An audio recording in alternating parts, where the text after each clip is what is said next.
Hi, everyone, and welcome to our webinar, EN ISO 14971-2012 Explained. I'm Sarah Steck, the Legal and Regulatory Manager here at LNE GMed North America. As I'm sure you are all aware, last year an updated version of EN ISO 14971 was harmonized. Even though the body of the standard stayed the same, the informative forewords at the beginning changed to reflect and clarify the standard's relationship to the medical devices directives.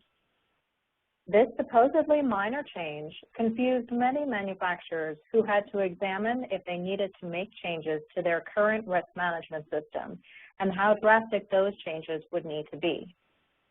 As a result, we decided to make this quick webinar that goes through the different clarifications in the informative annexes for the Medical Devices Directive 9342-EC and explains them.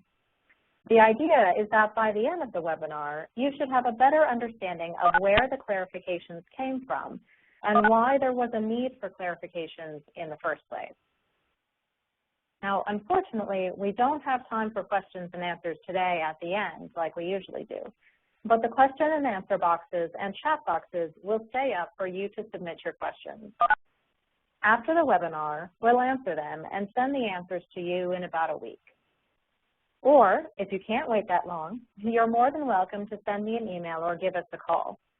As many of you know, we like to pick up the phone, and we're pretty responsive over email and the phone, so you're sure to get a response. Also, if you have any technical issues, please let us know by typing it into the chat box, and we'll try and solve them in the webinar. So now let's get started. Oh, but I almost forgot, before we get started, if you are listening to this over your computer and you're worried about the sound, we know from experience that the sound is much, much better if you call in using your phone instead of listening through your computer speakers, just so you know. So now let's get started. So you can see that we have quite a lot of ground to cover today. But since it's not too complicated, it will go quickly, I promise. First, we'll have a quick overview of EN ISO 14971, including a tree-top level view of the structure of the standard. I'll also talk about some major points to keep in mind while doing your risk analysis and managing your risk. These major points may also help you when doing a gap analysis to compare your risk management system under the previous version of EN ISO 14971. Second, we'll go through each of the explanations and clarifications presented in the informative foreword for the Medical Devices Directive. And with that, let's get started. First, we'll do a quick tree-top level overview of the standard.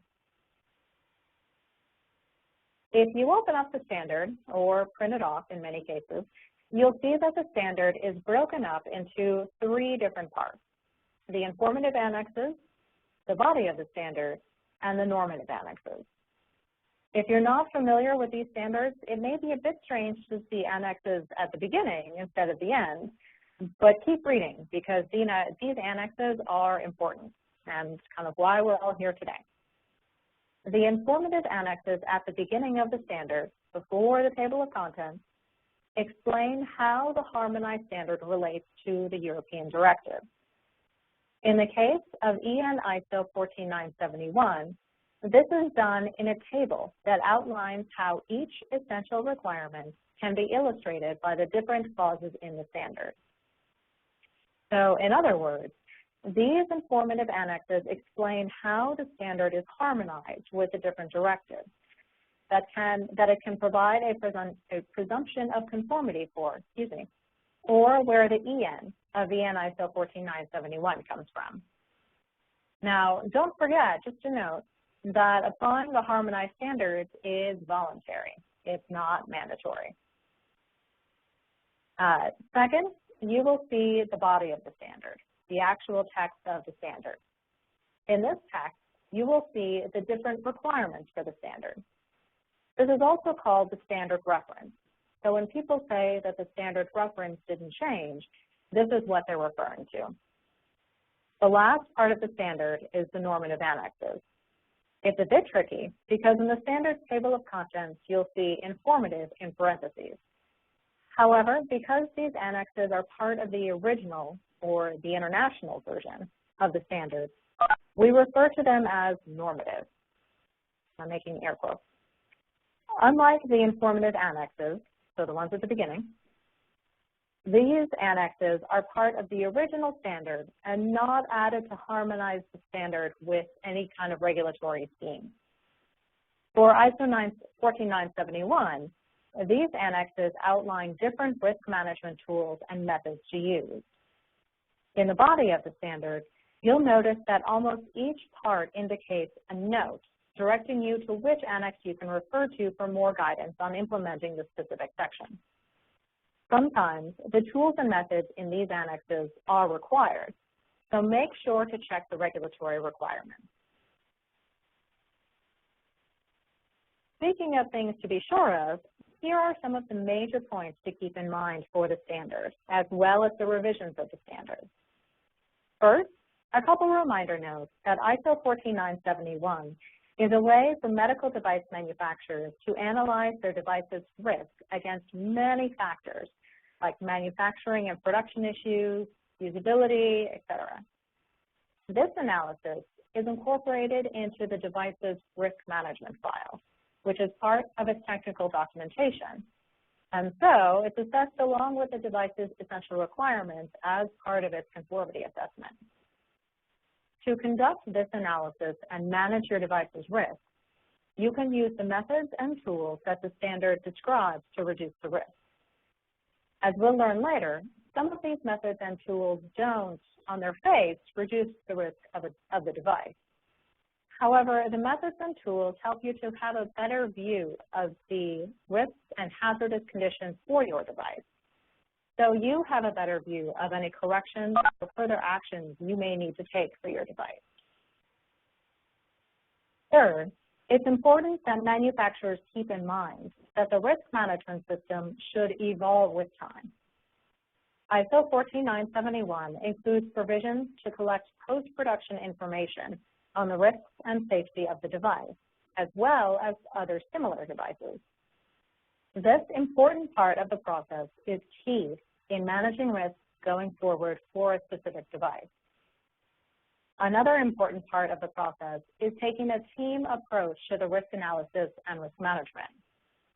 In some respects, managing the risk of the device is the responsibility of the quality or regulatory department.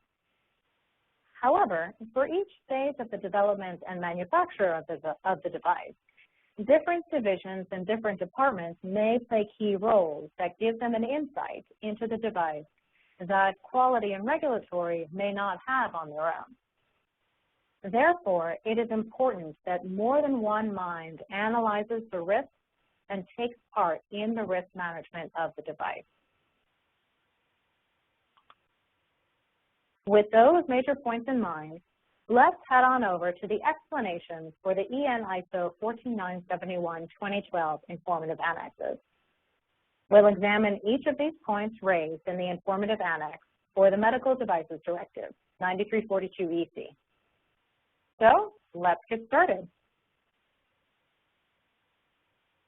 The informative annexes at the beginning of EN ISO 14971-2012 clarify how the standard is harmonized with each of the medical devices directives, the MDD, the active implantable medical devices directive, and the in vitro diagnostic medical devices directive. Some competent authorities commented on how the standard and the directive, in some respects, had different requirements, or that the standard didn't completely reach the requirements in the directive. As a result, then clarified and bridged the gaps between the standard and the requirements in the directive. Now keep in mind that these clarifications are just that, clarifications. The regulatory requirements have not changed because the directives haven't changed. Manufacturers are always supposed to meet the requirements in the regulations, regardless if a harmonized standard exists or not. So always keep that in mind. So with that in mind, let's get to these clarifications. The first clarification included in the informative annexes is a clarification on how to treat negligible risk. Annex DA2 of ISO 14971 states that below a certain level, the residual risk will be regarded as so insignificant that it is comparable with the everyday risks we all experience and tolerate. Such risks can be called negligible. The standard goes on to state that if a risk is already negligible, there is no need to investigate any risk reduction options. So in other words, if a risk is negligible, then there is no need to weigh that negligible risk against the benefits of the device. The directive, however, doesn't use qualifiers when they're talking about the risk. Instead, it states simply that the risk must be considered and weighed against the benefits of the device. So in this sense, there's a small discrepancy between the standard and the regulatory requirements. Regardless, when a manufacturer uses the standard to help them meet the regulatory requirements, they must still meet the regulatory requirements. Because the directives don't qualify the types of risks that it should be considered and weighed, like how the standard says some risks are negligible, a manufacturer shouldn't ignore any of the risks, however negligible, that a device may present. Now, speaking of risks, the second clarification deals with the manufacturer's supposed discretion in accepting risk. This isn't the same as the AFAP versus a LARP issue. We'll see that on the next slide. Instead, this is whether or not the manufacturer can determine if the risk should be reduced in the first place, as opposed to the degree that it would be reduced. The standard states that a manufacturer decides if it should reduce risk based on the criteria that it defines in its risk management plan. Annex D of the standard also states that the decision of what is acceptable risk is left to the manufacturer. As with negligible risks, however, the directive doesn't have a qualifier that specifies what kinds of risks that would be reduced. Instead, the essential requirements state that risks, generally, must be reduced as far as possible or be eliminated. Because there are no qualifiers, manufacturers can assume that the risks that must be reduced as far as possible are all risks, as opposed to everything but the manufacturer determined acceptable risk. Now, let's move on from determining whether or not the manufacturer can determine if the risk should be reduced in the first place to the degree that it should be reduced. Now, this is the AFAP versus a LARP issue that many have brought up in discussions about the subject. ALARP, which stands for as low as reasonably practical, is used in EN ISO 14971 as a measure of how far to reduce the risk. This approach is outlined in Annex D8 of the standard, which includes the concepts of technical and economic practicability. While technical practicability is the ability to reduce risks regardless of cost, economic practicability, according to the standard, is the ability to reduce the risk without making the medical device an unsound economic proposition.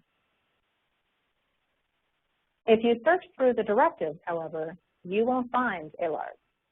Instead, you'll find the requirement to reduce risks as far as possible in the essential requirements.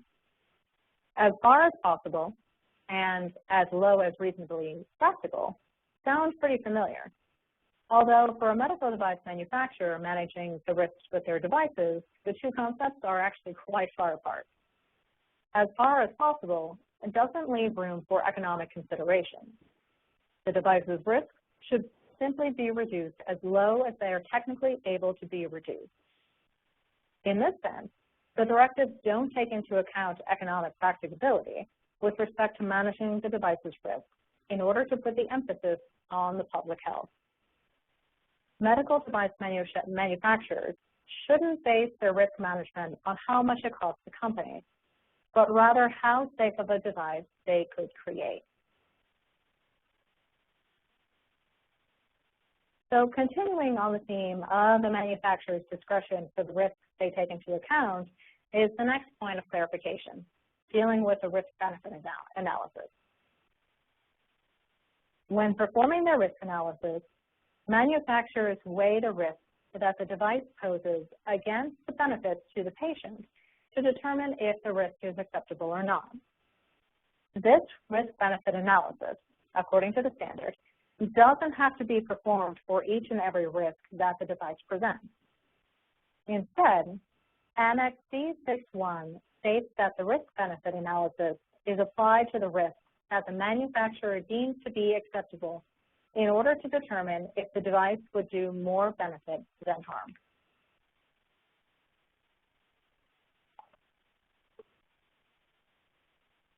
The directive is broader than the standard on this point as well.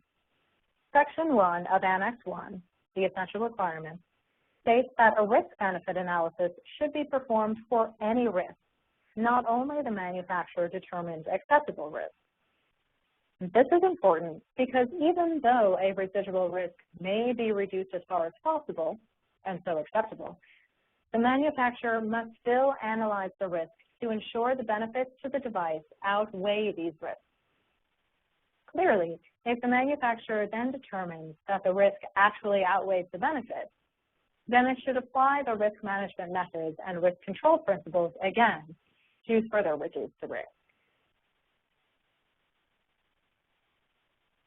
Now, speaking of risk control principles, the next point of clarification talks about which risk control options that a manufacturer could use.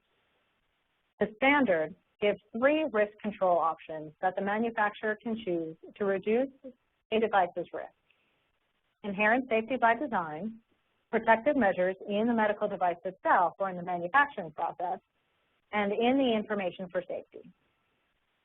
Section 6.4 of EN ISO 14971 also states that if, by using a risk control option, if the resulting risks are acceptable, then the manufacturer can decide which residual risks to disclose in the risk management file and the user information.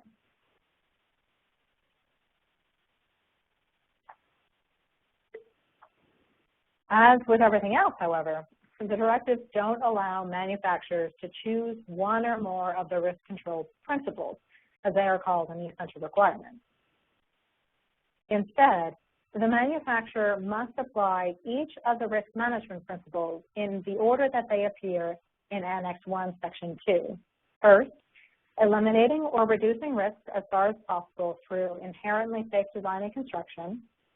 Second, taking adequate protection measures where appropriate, including alarms if necessary, in relation to the risks that cannot be eliminated. And finally, informing users of the residual risks due to any shortcomings of the protection measures adopted. The risk control options in the standard and the principles of the directive are similar enough to mirror each other. But the directive doesn't give manufacturers options to choose, but rather principles to follow. There is another point of clarification with regards to these risk control options or principles. This quick clarification is different than the last one, mostly in the respect to the fact that for this, the directive is more specific than the standard instead of more general. The first risk control option in the standard is inherent safety by design. In contrast, the first risk control option principle in the directive is eliminating or reducing risks as far as possible, inherently safe design and construction. In this way, the directive is more specific and explicative about how to eliminate or reduce risks as far as possible. They tell you, by inherently safe design and production. The standard only mentions inherent safety by design without mentioning that it is a way to reduce risks as far as possible.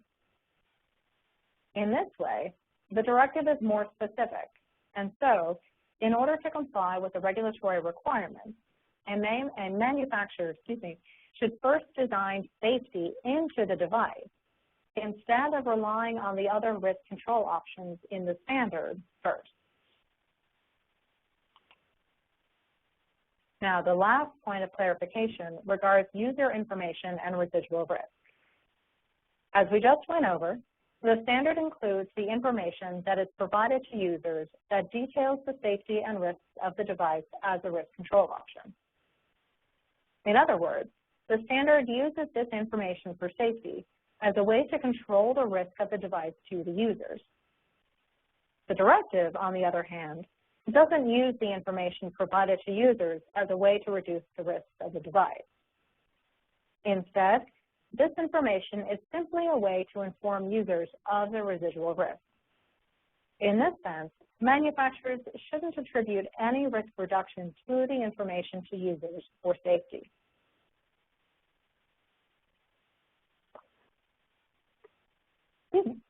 Now, this concept may seem a little confusing. I mean, if the users know about the risks, they will avoid them, and the riskiness of the device will decrease, right?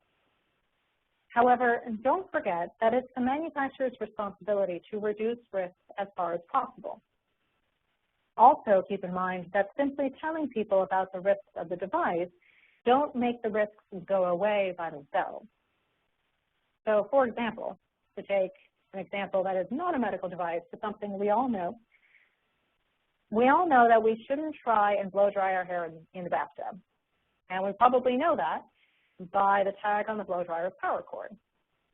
So people avoid drying their hair in the bathtub, which is excellent. That's what you should do. However, just because the tag is there doesn't mean that you won't be seriously hurt if you do try and blow dry your hair while taking a bath.